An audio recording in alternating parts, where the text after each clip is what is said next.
The woman in row 13 had been speaking softly into her phone for the past 20 minutes, her voice barely audible above the drone of the Boeing 737's engines.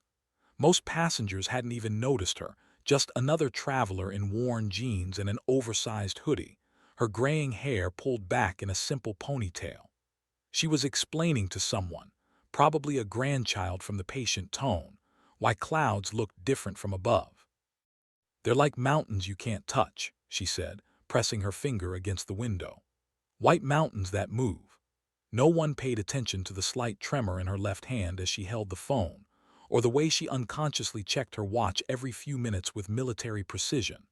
No one noticed the faded squadron patch barely visible inside her partially unzipped bag, or how her eyes tracked every movement in the cabin with the subtle awareness of someone trained never to be surprised. Then everything changed with 5 words from the cockpit.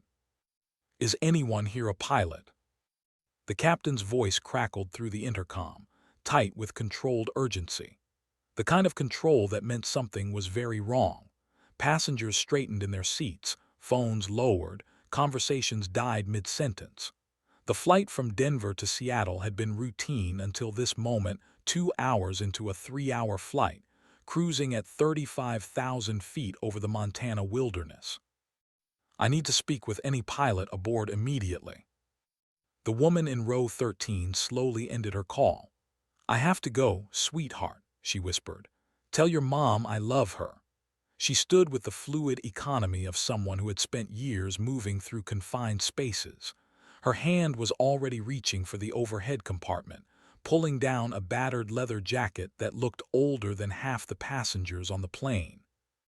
As she slipped it on, several people glimpsed what she had been unconsciously hiding: rows of ribbons, wings of gold, and a name patch that read Reaper.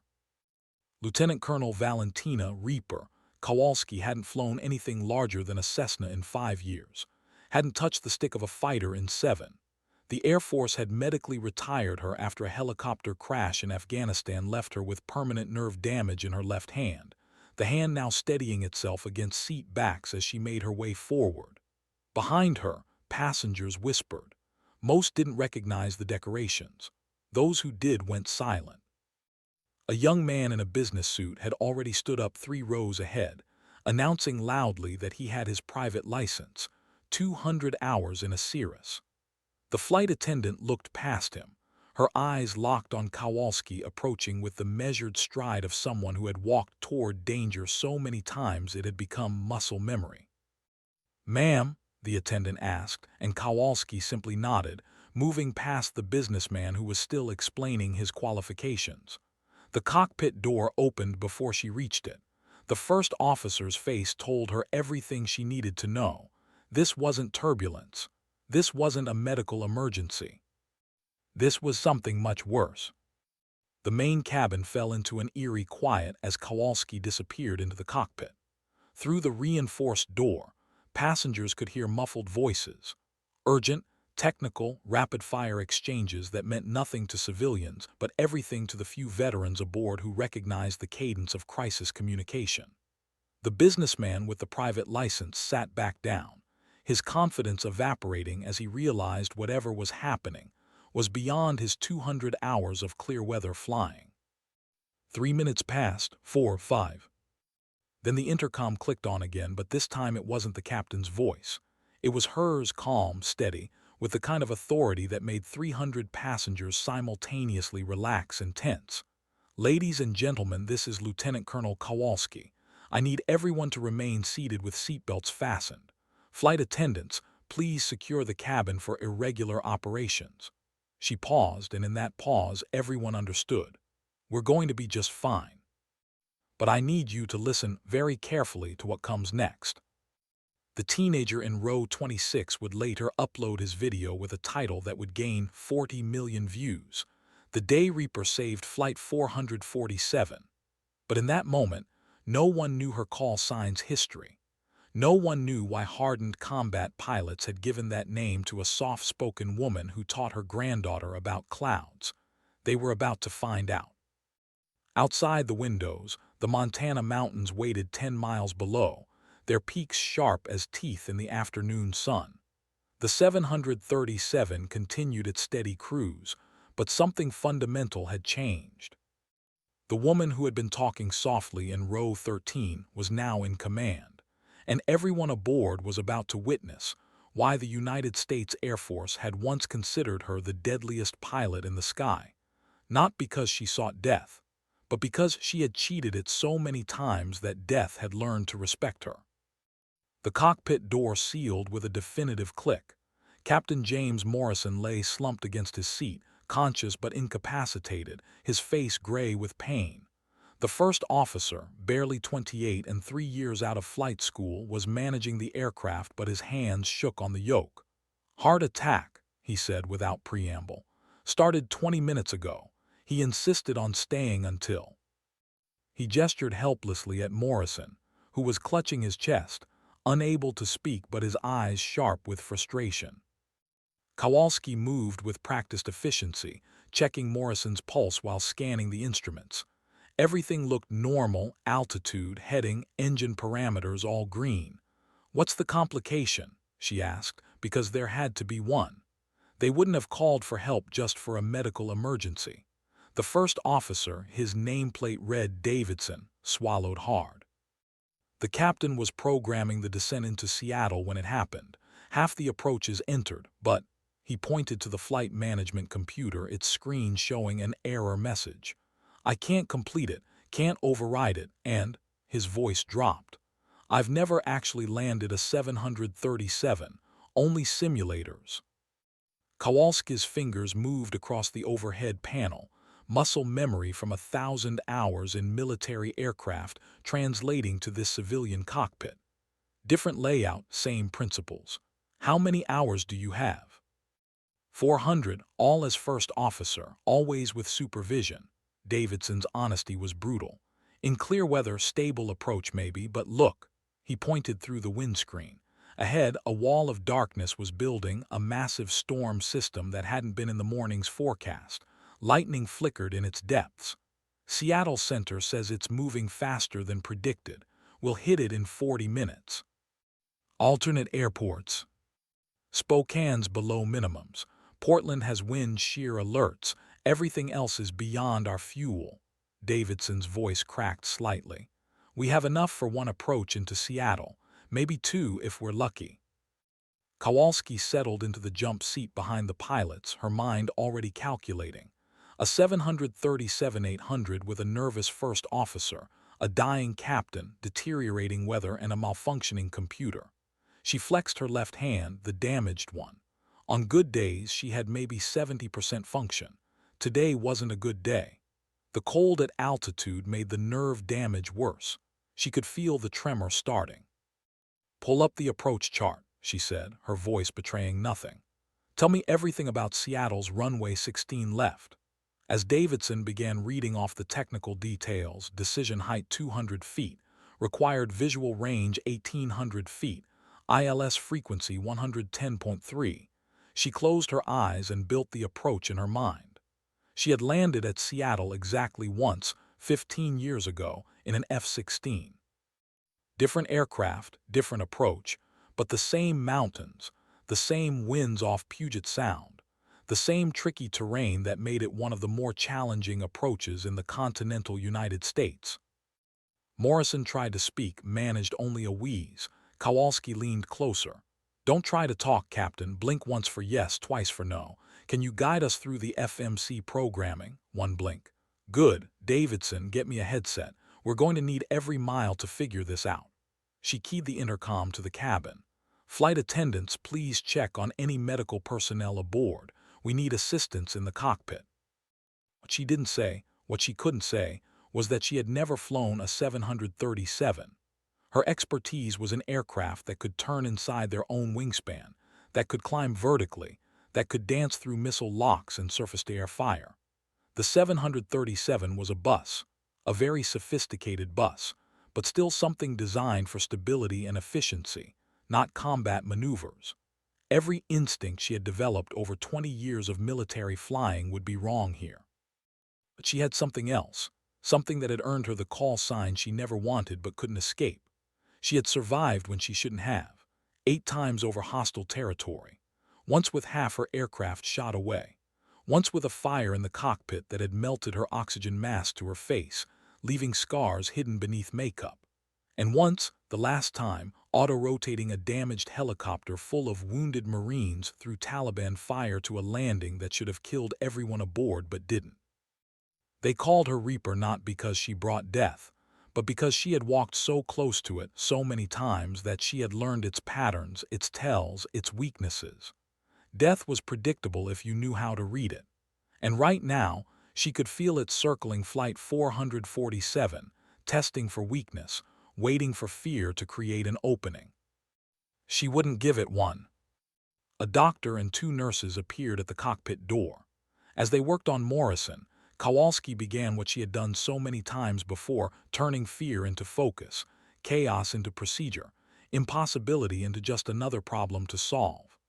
"Davidson," she said, her voice steady as steel, "forget everything except the next 5 minutes. We're going to break this down into pieces so small that even death won't be able to find a crack between them." The first officer looked at her, and for the first time since Morrison collapsed, his hand stopped shaking.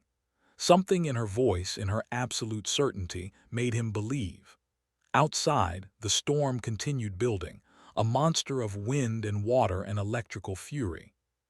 But inside the cockpit, something else was building too, the peculiar alchemy that happens when competence meets crisis, when training meets terror, when someone who has seen the worst that the sky can offer decides that today, the sky will not win. The FMC screen blinked its error message like a heartbeat. Kowalski studied it with the patience of someone who had spent hours waiting in ambush positions, watching for the tiny movement that would reveal an enemy position. Morrison, despite his pain, managed to tap the armrest once. "Pay attention." His finger moved slightly, pointing to a specific line of code on the display. The approach sequence was corrupted, but not randomly. There was a pattern to the corruption. "It's trying to merge two different approaches," she said suddenly. "Davidson, what was programmed before Seattle?" The first officer checked the flight plan history. "Denver to San Francisco, then modified in flight to Seattle." That was it. The computer was trying to execute parts of the San Francisco approach while flying to Seattle. In military terms, it was friendly fire, the system attacking itself. She had seen this before, not in aircraft but in combat zones where overlapping communication systems created fatal confusion. The solution wasn't to fight the system but to work with its confusion, to find the pattern and redirect it. "Can we manually input waypoints?" Davidson nodded. "Then we're going to build a new approach from scratch, using the existing one as camouflage." It was exactly how she had once navigated through overlapping surface-to-air missile sites, never triggering any single system's full alert, sliding through the gaps in their coverage. As she began dictating waypoints, her left hand trembled worse. She tucked it against her side, using her right hand alone on the computer interface. Davidson noticed but said nothing. Morrison's eyes tracked her movements with the intensity of a man watching his life being saved one keystroke at a time. The doctor reported his vitals were stabilizing, but he needed immediate surgery upon landing. No pressure, Kowalski thought with dark humor. Just land a plane you've never flown, in weather you can't see through, with a computer that's actively working against you, and do it fast enough to save a man's life. The radio crackled. "Delta 447, Seattle Center, weather update, system accelerating, expecting level 5 thunderstorm activity in your arrival window, recommend immediate diversion to alternative." Davidson looked at her. She could see him wanting to take the safe option to divert to find clear air and a simple solution. But Morrison couldn't wait. The passengers couldn't wait. And somewhere in row 13, her phone was probably filling with messages from her daughter, wondering why she had ended their call so abruptly. "Seattle Center, Delta 447, we're continuing to Seattle. Request priority handling and emergency equipment standing by." The controller's pause spoke volumes. "Roger, Delta 447. You're cleared direct Bacon intersection. Descend to flight level 240. Emergency vehicles will be waiting." Runway 16 left is yours whenever you want it. Whenever you want it, pilots speak for you're on your own, good luck. The descent would begin in 15 minutes. She had that long to reprogram the computer, teach Davidson emergency procedures he had never learned, and figure out how to land an aircraft she had never flown with a hand that barely worked. The tremor was spreading up her arm now, the nerve damage sending false signals that made her muscles fire randomly. She had hidden it for the last 5 years of her career, compensating with experience and sheer will. But there was no hiding it in a cockpit where every movement mattered. "Davidson," she said quietly, "I need you to know something. My left hand has nerve damage. In about 20 minutes it's going to be mostly useless. That means you're going to be my left hand. Can you do that?" The first officer's Adam's apple bobbed as he swallowed. Yes. Yes, ma'am, tell me what you need." She smiled, the first crack in her professional mask. "I need you to stop calling me ma'am. Call me Reaper. And when this is over, I'll tell you why." The storm was visible now through the windscreen, a wall of black and gray and violent purple, lit from within by lightning that looked like cracks in the sky. It was beautiful in the way that dangerous things often are: a tiger's grace, a fighter jet's curves, a perfect ambush position. Kowalski had learned long ago that the most beautiful moments in aviation came right before the most dangerous ones. The calm before the storm wasn't calm at all. It was the sky holding its breath, gathering power for the strike. Morrison tapped again, harder this time. His eyes were urgent. She leaned close and he managed a single word: microbursts. Of course. The storm would have microbursts, columns of descending air that could slam an aircraft into the ground without warning. She had encountered them once over Iraq, in a sandstorm that had hidden them until the last second. That time, she had the instant response of a fighter jet to save her. The 737 would respond like a whale compared to that shark. But whales had their own advantages: mass momentum, the ability to shoulder through turbulence that would shred a fighter. She began reconsidering her approach, thinking not like a fighter pilot but like what she had been in her very first assignment, a cargo pilot, flying C-130s full of supplies into impossible airstrips. Those lumbering aircraft had taught her something that all her years in fighters hadn't. Sometimes the way through was to accept the hit and keep going, to take the punch and remain standing. "New plan," she announced. "We're going to come in high and steep. Let the storm push us around up high where we have room, then dive through it at the last moment." Davidson's eyes widened. That's not standard procedure," she laughed, surprising herself. "Nothing about this is standard, Davidson, but I've flown through worse storms in aircraft held together with duct tape and prayer. This Boeing is built like a tank compared to those. Trust the aircraft. Trust me. And most importantly, trust yourself." The cabin intercom buzzed. The lead flight attendant's voice was carefully controlled. "Cockpit, we have a situation. Several passengers are becoming agitated. They can see the storm." Kowalski considered for a moment, then made a decision that went against every instinct trained into her about operational security. "Put me on the PA." The click of the intercom switching to cabin-wide was like a rifle being cocked. Every passenger stopped talking. "Folks, this is Lieutenant Colonel Kowalski again. I want you to look out the windows at that storm. Looks pretty bad, doesn't it?" Murmurs of agreement, confusion at her directness. "Good. I want you to see it, because in about 10 minutes we're going to fly straight through it. And I want you to know that the scariest-looking storms are often the most predictable. That storm is showing us exactly what it's going to do. No surprises, no hidden dangers, just wind and rain and noise." She paused, letting them absorb this. "I've flown through sandstorms in Iraq where you couldn't see the nose of your own aircraft. I've landed on carriers at night in seas that were trying to flip the ship. I've brought aircraft home with parts missing that the manual says are essential for flight. This storm, this storm is going to be loud and bumpy and uncomfortable, but that's all it's going to be. Because this aircraft was built for this, you were smart enough to choose an airline that maintains its fleet perfectly, and because—" she let a smile enter her voice.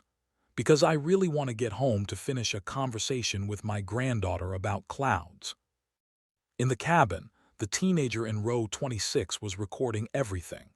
Later, aviation experts would analyze her words, noting how she had acknowledged fear while dismantling it, how she had given passengers permission to be scared while showing them why they didn't need to be.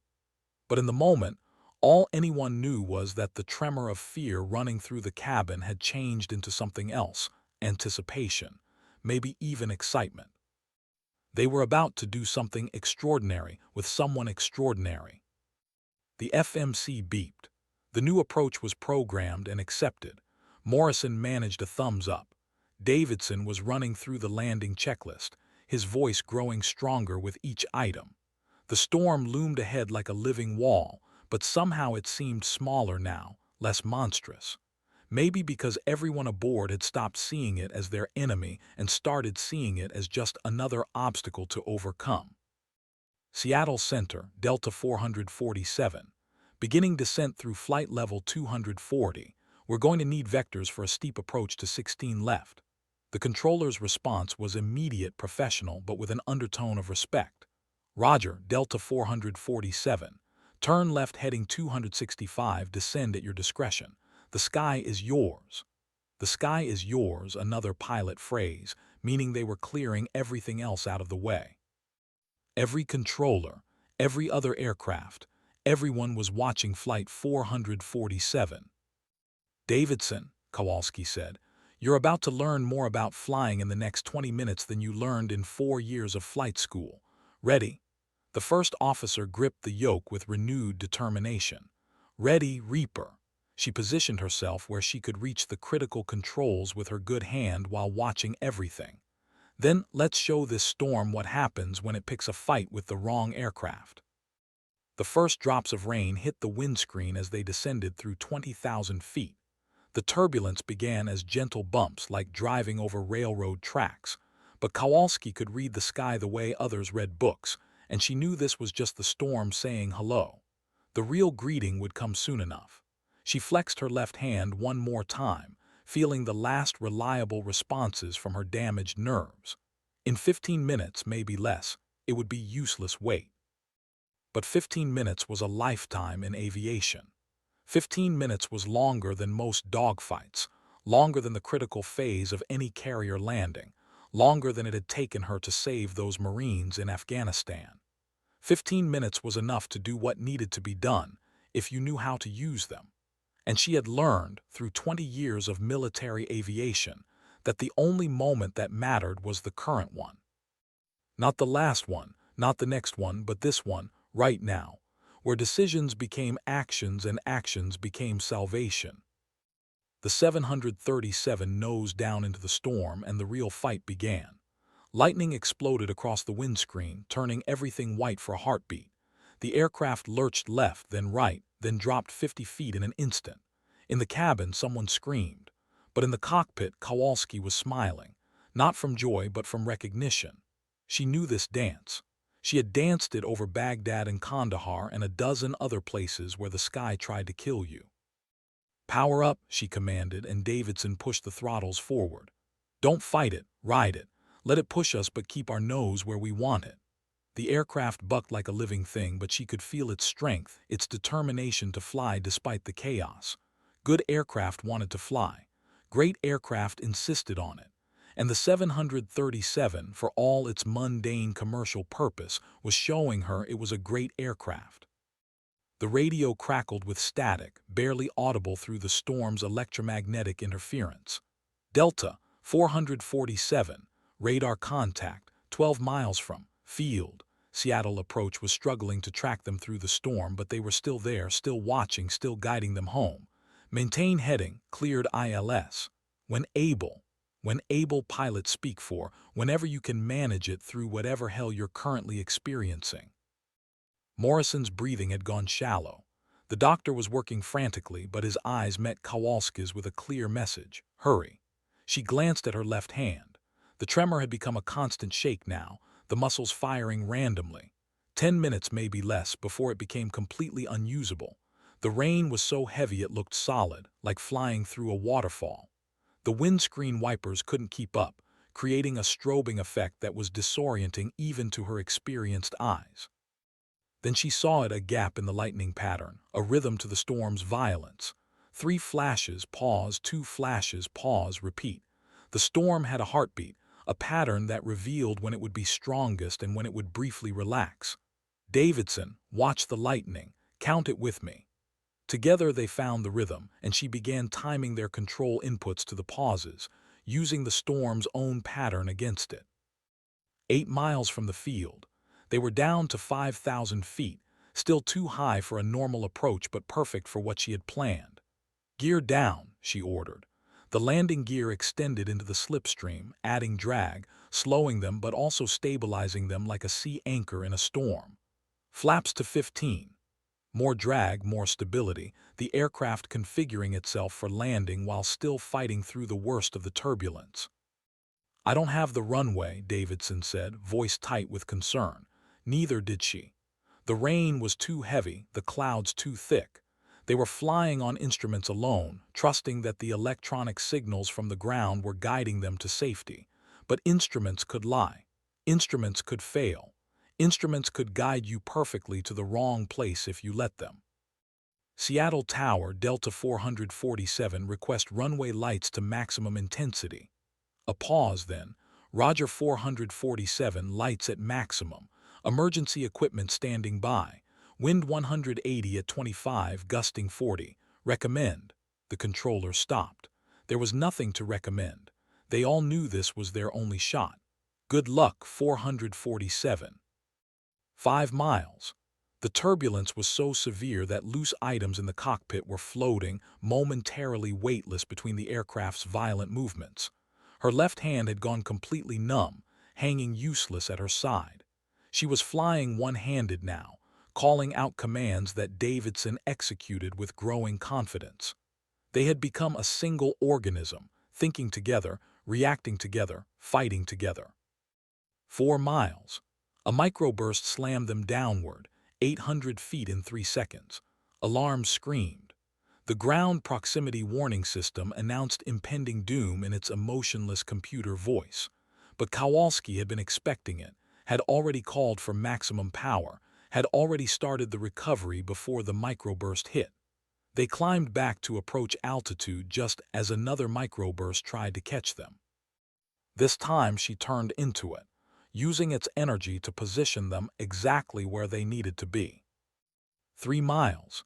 Delta 447 Tower, we can see you on approach. You're right, of course, correcting too. But Kowalski was already correcting, reading the wind like Braille, feeling where the storm wanted to push them, and using that force to slide sideways onto the perfect approach path. It was Aikido at 500 miles per hour, using the enemy's strength against itself. 2 miles. Suddenly Davidson shouted, I have the runway, lights, dead ahead. Through a gap in the rain, the approach lights blazed like a path to salvation.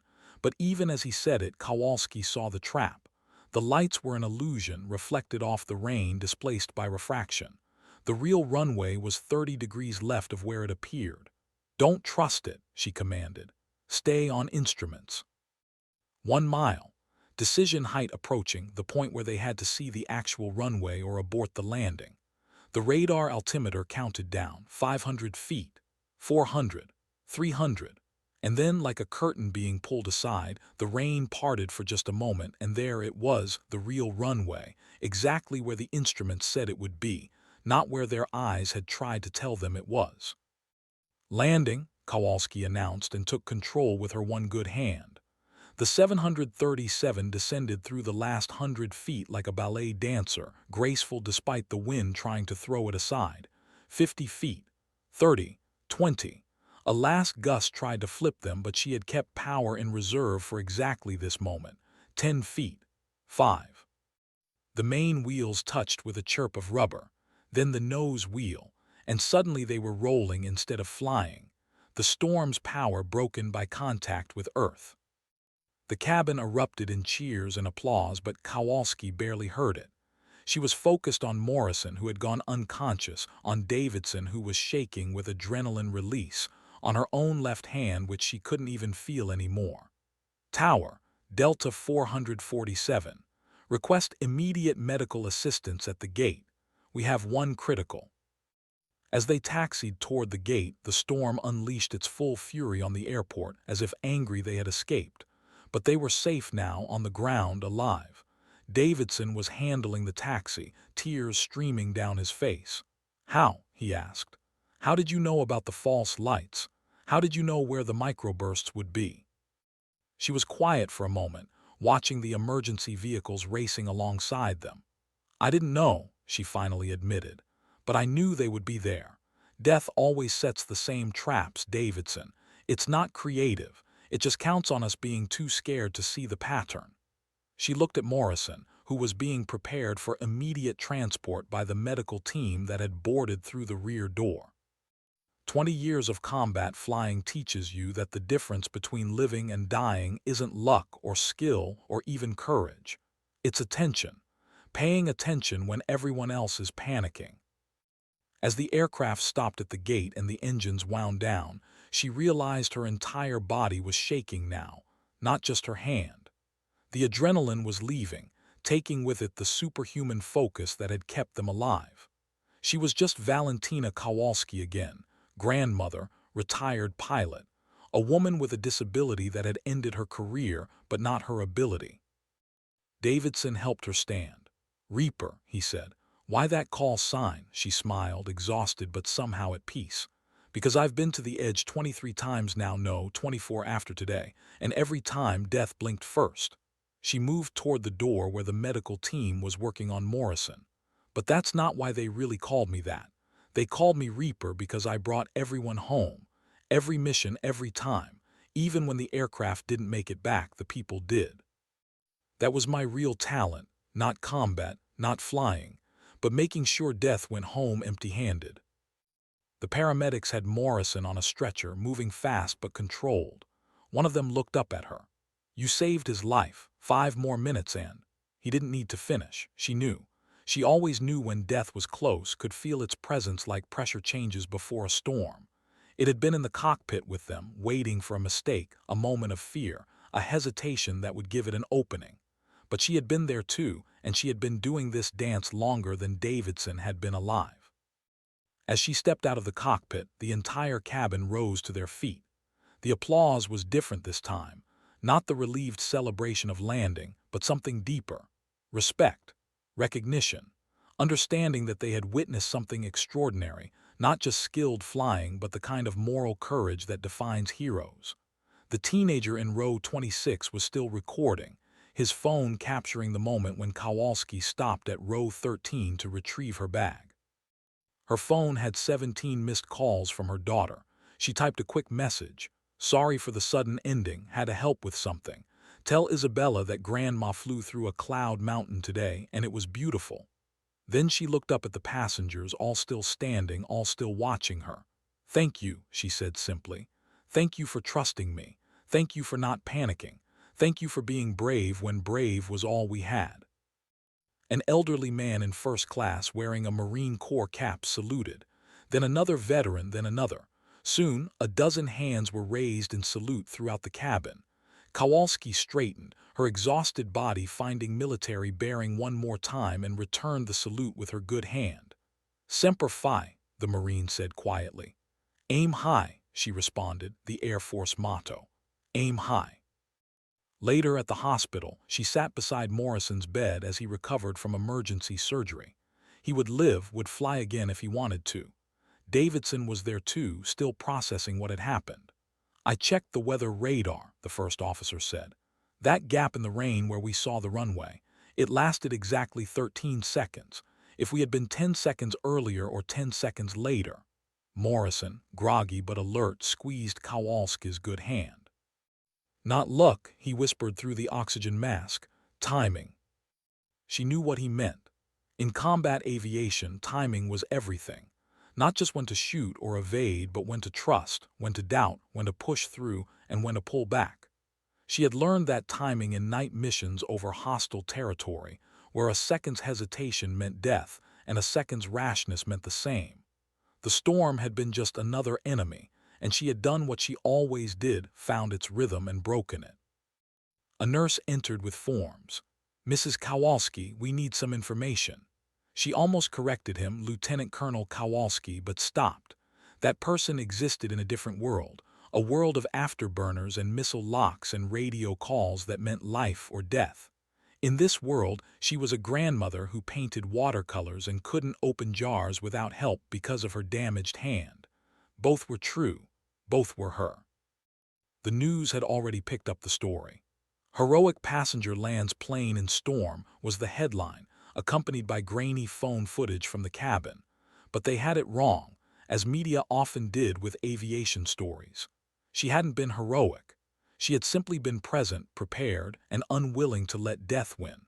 That wasn't heroism. That was training combined with experience combined with a stubborn refusal to become a statistic. Her daughter arrived 2 hours later, Isabella in tow. The 8-year-old ran to her grandmother, full of questions about the clouds and the storm and whether it was scary. Kowalski pulled her close, feeling the tremor in her left hand starting to subside as it always did once the adrenaline was fully gone. "It was scary," she admitted to the child. "But scary and dangerous aren't the same thing. Scary is just your body getting ready to do something amazing." "Did you do something amazing, Grandma?" Kowalski thought about the question. About Davidson conquering his fear to become the pilot he was meant to be. About Morrison fighting through a heart attack to help save his own aircraft. About 300 passengers who had faced death with dignity and trust. "No, sweetheart, we did, all of us together. That's how you beat the storm, together." Over the next days, the story exploded across social media. The footage from row 26 was analyzed frame by frame. Aviation experts debated her unconventional approach. The military released her service record, revealing missions that had been classified until now. A rescue in Syria that had saved 60 refugees. A dogfight over Afghanistan, where she had defended a medical evacuation against overwhelming odds. The helicopter crash that had ended her career, but saved 8 Marines who would have died without her piloting. But the detail that captured the public's imagination was smaller, more personal. Someone had enhanced the audio from the cabin recording, catching the moment when she had ended the call with her granddaughter. "Tell your mom I love her," she had said, thinking she might not get another chance. It was that moment, not the landing, not the storm, not the heroics, that made people understand who she really was. A grandmother who had assumed she was flying to her death and chose love as her last words. Davidson visited her a week later at her home, a modest suburban house with a view of the mountains. Her left hand was in a brace. The strain had aggravated the old injury, setting her recovery back months. But she was painting, the brush strapped to her hand with Velcro, creating a watercolor of clouds. "I want to learn," he said without preamble. "Not just to fly, but to see the patterns like you do."